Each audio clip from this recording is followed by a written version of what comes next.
Hello everyone and welcome to Big Talk School. My name is Anna and today I would like to give you a short presentation on how to learn foreign languages efficiently. You might already be familiar with some of the concepts that I'm going to present, although I do hope that you'll find my presentation interesting and useful. I wanted also to emphasize that I'm talking here mostly about European languages that don't really require you to learn a whole new set of characters in order to write things in that language, although I'm pretty sure that most of the methods that I'll be presenting work also for non-European languages. So, without further ado, let's start. So the first question I'd like to tackle is the difference between being efficient and being effective. In fact, the title of my presentation should be Efficient and Effective Foreign Language Learning, and you will see why in a minute. So, if we do something efficiently, we do it in the most economical manner possible. That means without using much resources like time or money, on the task that we want to do. And on the other hand, when we do something in an effective way, it brings us closer to the goal that we want to achieve. So in the case of language learning, our goal is usually being able to communicate our thoughts freely, okay? And here the thing is that sometimes we do things without using much resources, but the question appears whether they bring us closer to achieving our goal. If they don't, it doesn't really make sense to do them. So, for example, if you try learning the dictionary by heart, let's say that you learn like 10 words a day, which, wouldn't take that much time. So you probably would learn some fancy words such as alacrity, which means eagerness and energy to do something, or dexterous, which means skillful. You could probably even impress somebody with those words that you know, but it probably wouldn't help much to improve your communication skills, which is your goal. And anyway, who likes to learn things by heart? Let's be honest, nobody. We've all had enough of this at school, I guess. And besides, everybody knows that things that we learn by heart usually stay in our heads only until the nearest exam. So now you're probably thinking, okay, that was a clever one, but it's just theory. Give us some facts. And I am about to do just that. I'm going to present you with some practical ideas on how to improve your language learning skills while being efficient and effective at the same time. But before I do that, I would like to stress that not everything works for everybody, okay? Some of those ideas that I will be presenting might appear tedious to some of you or might not work for you at all, while the others will be enthusiastic about them, okay? Everybody's different, and the most important thing is to choose what suits you best. So here I would like to draw your attention to the fact that our brains are different, but there are some similarities between them. So you've surely heard of the fact that there are two hemispheres in our brains, right? They are specialized in different things. The left hemisphere controls the right side of our body, so the right eye, the right arm, the right leg, and so on. And it is the more reasonable and mathematical one, with a gift for languages, which is quite important for us. And the right hemisphere controls the left side of our body, the left eye, left arm, left leg, and also is the more imaginative type. It loves art and can perceive the world through art. So the thing is that you can actually try combining the activities of your two brain hemispheres in order to boost your efficiency and effectiveness in learning a foreign language. So you could add some of that artistic right hemisphere touch to your gift for languages in the cold, logical left hemisphere, okay? Or you could try maximizing your left hemisphere work by using logical written things in order to boost those language learning capacities. Of course, as I said, everybody is good at something else, right? Someone might love making tables with instructions how to make tenses, and someone else might like listening to music in a foreign language, for example. So you know how it is, right? But the thing here is that if you don't try different things, you'll never know what actually works for you. The possibilities are endless, and in order to explore them all, you have to maximize your input. In other words, you have to surround yourself with the language. Of course, it would be best if we could just move to the country where the language we need is spoken. That way we would have no other options but learn to use the language because our survival would depend on it, right? This is fairly obvious. However, moving to a different country is not always an option for various reasons that I don't want to enumerate here. So, if you can't go to the country of your choice, try bringing the country to you, which basically means get books in the language of your choice, watch movies, watch TV series, listen to music, basically try to do as many things as possible in the language that you want to learn. And before you tell me, okay, but I don't have enough money, I just wanted to remind you that there exists a brilliant thing called the internet, which you use a lot every day to keep in touch with your friends on Facebook, to watch TV series or movies, to read books and other literature, articles, and so on, to keep up with what is happening around the world, and so on and so forth. So, use the internet to learn a foreign language. You're going to use it anyway. So just do all those things that you would do anyway, but in your mother tongue, do them in your language of choice. So try to read an article in English. Watch an episode of your favorite TV series without Polish subtitles for once. Basically, have fun learning the language. If you read news every day, that's awesome. Read them in your target language. If you like reading a book before going to sleep, that's even better. Choose a simple one in the language that you want to learn.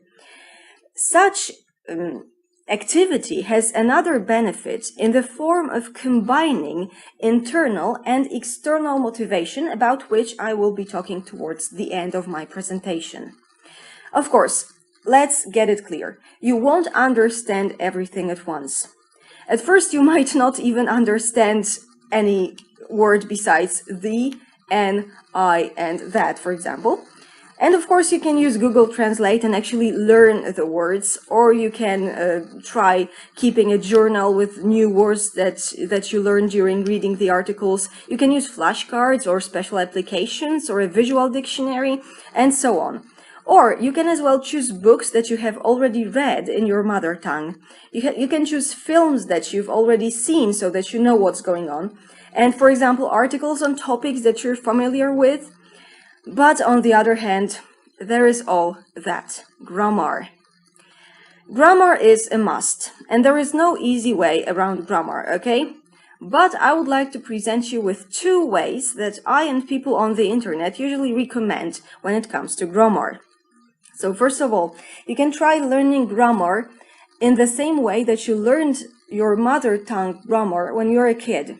So you can read much, listen to things, and try to observe certain patterns, because there are patterns in grammar. Grammar is logical. I mean, of course, there are irregularities, but they are exceptions. In general, grammar is logical. So try to remember whole phrases with a focus on grammar, right? I have this this idea that I create sentences with grammatical points that I want to remember. So, for example, when I wanted to remember the difference between past simple and past continuous, I came up with the sentence, when I was taking a shower, the phone rang. And such a sentence helped me to remember how to use past simple and past continuous correctly. And there is another idea. You can go to a basic course in your language of choice, just to get the fundamental grasp on the grammar, on the vocabulary, on the general rules behind this language. So you can either go to your nearest language school or try to enroll in some online courses. There's plenty of them nowadays. And when you get this basic grasp on things, it will be easier for you to learn the more advanced stuff, right? Okay, so now you have already maximized your input. You have already watched all episodes of Sherlock or The House of Cards or The Walking Dead and even the Game of Thrones on the internet without using subtitles and so on. And you've also seen this awesome tutorial series on how to make your own garden furniture using only old tires. Okay, wow. But the thing is that you're still not communicating. Communication is a two-directional thing. So you have to start producing. You have to start maximizing your output. First of all, try writing. When you already know your basic grammar, you can start writing things. You can write down words from that novel that you're reading. You can write down whole phrases. You can even write stories if you feel like it. You can publish them online later or on your blog or somewhere, but you don't really have to do it, okay? A very useful thing here is that you can also use websites that allow you to share what you've written with native speakers of the language that you want to learn. So one of such websites is Lang8, but you can also look for other websites and discussion boards. There is plenty of them, okay? So, but anyway, such written communication is usually still one-sided. It's either people communicating to you or you communicating to people, but there is no immediate reaction. And the key here is that you have to start speaking. Of course, when you don't really know a language too well, you might be a bit afraid to start speaking. But there is one thing that you can do even if you don't know the language too well. You can speak to yourself. You can simply repeat phrases that you hear on your favorite TV show and so on. For example, elementary, my dear Watson, or for the night is dark and full of terrors, or objection, your honor, or I am the supreme commander of this vessel. And you have to try to repeat those phrases with the intonation and accent that you hear. Of course, don't delude yourself. You are never going to sound like Benedict Cumberbatch, okay? And if you will, then tell me because I want to hear that, okay? So, I'm just kidding, of course. On the more serious note, such an exercise has two big benefits. On the one hand, you improve your pronunciation because you actually drill it. And on the other hand, you can improve your memory because it is easier to remember things that you know how to pronounce, because you can actually repeat them, even if it's in your head. And another thing is that you know what they mean without translating them, because you have learned them already in the context that they appeared in the recording. So leave the translating to translators and try to learn the meaning of words and phrases as they are in their context, not in reference to your mother tongue, okay? And then, when you are a bit more confident with your abilities, you can start speaking to people. So you can, for example, get a private tutor who will help you practice, or you can join a discussion club or a Toastmasters event, or there are those new online classes where you can speak in a group while still sitting at home in front of your computer in your pajamas and with tea and so on, which is really cool. You can also talk with your friends if they are learning the same language. You can also try making a video blog, although this is not really two-sides communication, right? This is still you communicating with people, but this might help. Or you can find someone to form a tandem so that you can trade skills. So, for example, they help you with your speaking and you help them with their handwriting, dancing, swimming, knitting, or whatever people are learning these days. So in other words, get social. It's always easier and more fun to learn with people around you. Okay, so now, probably what I'm hearing right now is, but I'm so shy. And I just wanted to tell you that no, you're not shy. Actually, you're just afraid to make mistakes because you think that people will either, I don't know, laugh at you or, I don't know, kill you because you forgot that feel is irregular and you said field instead of felt. Oh my God, this is such a big mistake. Okay, I have good news. Everybody makes mistakes. Even when you're speaking your mother tongue, sometimes you lose your grammar and say something silly. And anyway, imagine that someone approaches you on the street and asks you for the way in your mother tongue. But you hear that he's obviously not a native speaker, okay? For example, przepraszam, jak iść do Pałacu Kultury i Nauki? So are you going to laugh at them? Well, I hope not, because this is rude, okay? And if your teacher or your friends laugh at you because you make mistakes, go find a different teacher or different friends, because this is not what they should do. But somehow, at school, we have been taught that if we make a mistake, there will be the teacher who will hit us with a ruler and give us additional homework. So this is called post-traumatic stress disorder and is a consequence of going to school. Of course, I'm just kidding. But it's true that our schools often are focused on being correct rather than being spontaneous. So the teacher gave you a set of grammar rules, a list of vocabulary, and maybe some even pronunciation exercises, and you had to do everything correctly according to those things that they gave you. But the thing is that this is not how it works. This is not how language works. Real language is not limited like that. There will be always something that you don't know. There will be some ambiguity. But the thing is that you don't have to know everything. There will always be a grammar rule that you don't understand. There will be a word that you don't understand and you can't find in a dictionary. There will be a joke that you don't get at first and so on. But as I said, the good news here is that you don't have to know everything. No one is going to test you on that. And I mean, of course, if you're preparing to an exam, then there will be a test after all, right? But here we are talking about efficient and effective language learning and not about preparing yourself to an exam. This is a completely different thing. So, take your time. I know you'd like to speak perfectly, but that is not achieved in a week of binge watching BBC Sherlock and repeating every single line after your favorite character, okay? It is not even achieved in a week of speaking with a native speaker. But the thing is that if you try to relax and try to communicate your thoughts in the best way you can, using the words you know, the grammar you know, and so on, with all the mistakes and errors and non-perfect pronunciation, you will see yourself improving. So at first you'll probably say things like, I like orange juice because it's tasty and has vitamins, and that's okay, right? This is a perfect sentence. These are your thoughts. This is okay.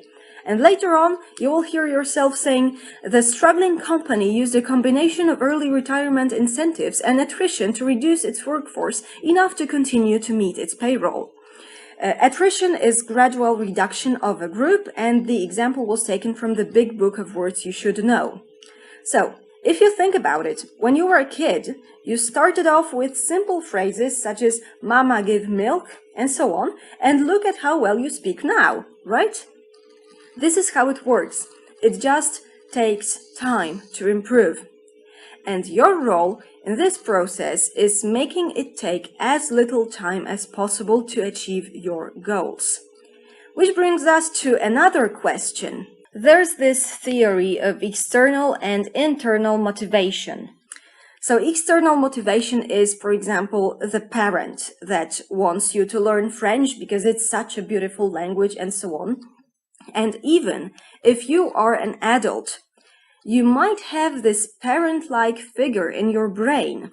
And this figure is telling you what to do, what you should do, what is good for you, and so on. And I'm not trying to insult anyone here, but just think about it. Do you actually do things because it's you who want you to do them? Or is it your inner parent who says that you should do them, or that is good for you, right? You just have to be honest with yourself. I'm not telling that you actually are like that, but think about it. External motivation is also the boss who tells you to learn Spanish because you admittedly need it for your work. Let's say that you are overworked, you have a small kid, and you're just waiting until Christmas to catch up on sleep, and yet you have to learn this stupid Spanish. And if you don't, you might lose your position in the company. External motivation is also the teacher, who will give you a good grade if you study hard and a bad grade if you don't study hard. External motivation is also the perspective of getting some form of a reward. So, for example, a medal in a sports championship, an award in a contest, and so on. Or avoiding some negative consequence, such as a bad grade, losing your position in the company, and so on. And on the other hand, there is internal motivation. Internal motivation is doing things because we think they are fun. They are a challenge to us. We find them exciting or they make us happy in a way. So it's not like I want to tell you that one type of motivation is better than the other. They are both important, of course. External rewards can make you actually interested in the task, so they combine, right? Or you can actually find excitement in something that you did out of external motivation.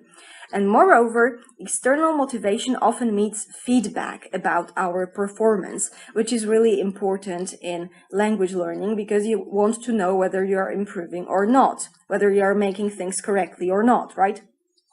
So now a few words about rewards. Rewards usually come from outside, but remember that you can also reward yourself, right? You don't need a parent, a boss, or a teacher to reward you. You can, for example, tell yourself that if you read this whole 19th century book in English, then you will have a whole day at a spa center, right? Or you can say that if you do this one YouTube tutorial in the foreign language that you are learning, you will have a slice of cake and so on, right? So these are the rewards that you can give to yourself. They are really important because they make us feel that what we are doing is worth our time, right? But we have to use rewards wisely. You can't get a reward for every single tiny task that you do because it won't feel like a reward anymore after some time. On the other hand, there is no use in punishing yourself for every little mistake that happens in your life because you will just be depressed and soon you will stop doing what you do. But the thing is that if you have fun while learning a foreign language, if you use those methods that I talked about earlier, the process of learning itself is already a reward. So after all, you're watching a TV series in the foreign language, you're reading a book, you're talking over a beer with a friend, and this is enjoyable, this is fun, right? So this way, you can combine your two motivation types and put the fun back in learning while boosting your capacities to learn. Okay, so we've come to an end with this. I hope that you found something interesting in my presentation, and of course, I hope to see you again on our online classes, on our webinars and real-life communities at Big Talk School. Visit our webpage www.bigtalkschool.com and our Facebook profile that you can see on the screen.